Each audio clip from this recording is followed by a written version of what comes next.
Hi everyone, this is Eric from Traders Helping Traders. We're going to take a look at a very effective yet very simple means of trailing a stop. Most traders don't have any difficulty getting into a trade. It's staying in a trade for any period of time that gives most of us fits. The whole idea behind trailing a stop, of course, is to take advantage of a trending market. And I do have to point out that this method works very well in a trending market, but it does not work so well in a ranging market.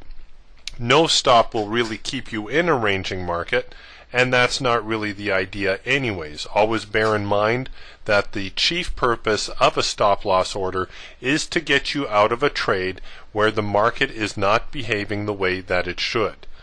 You always want to have a stop in place. Never place an order without a stop. It is your insurance policy against getting wiped out by the market.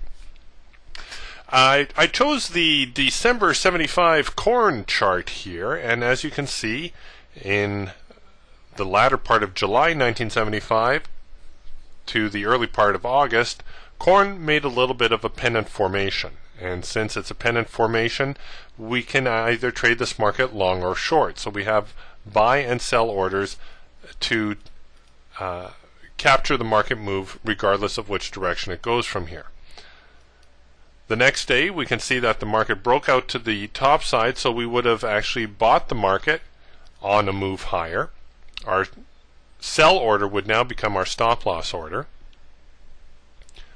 The day after the breakout, the market moved a little bit higher still. Now the whole point of this stop loss placement is that we only move the stops when the market is actually moving in our direction. So in this particular instance, the market traded higher, so we can move our stop, and the placement for this particular strategy is to place the stop below the previous day's low. And we do that in an advancing market. In a declining market, we would do just the opposite, and we would place our stops above the previous day's high. So let's play this forward a little bit. Next day, the market moves higher still, and so we bring up our stop below the previous day's low. The next day, the market did not move higher, so we hold our stops where they are. The next day, the market again moves lower, so we continue to hold our stops. The next day, the market made a higher low, but did not make a higher high, so we continue to hold our stops. And here, the market traded higher, so we can bring our stop up. The market did not trade higher, so we hold our stops. This day, the market traded higher, but the previous day's low is actually higher than the current low, so we would use the current low to hide our stop. The day after, the market moved higher, but we're already at the previous day's low, so we hold our stop.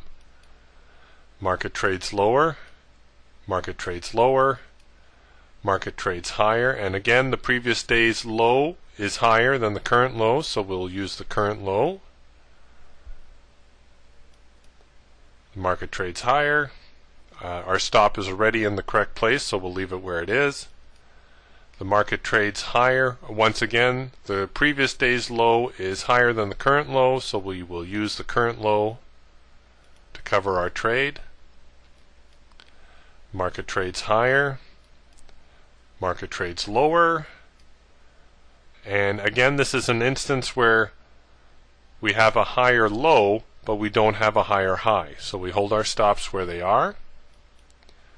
Market trades higher, so we can bring our stop up a bit. Market trades higher. Once again, the previous day's low is higher than the current low, so we're going to use the current low to cover the trade. And here we finally get stopped out of our position. So you can see that was pretty effective for keeping us in this market for at least a couple 3 weeks before we finally got stopped out. We managed to ride out a couple of the pullback phases before the market finally tagged us. So paper trade it. I think you'll find it a very simple and effective means to trail your stops, and hopefully it will lead you to higher profits.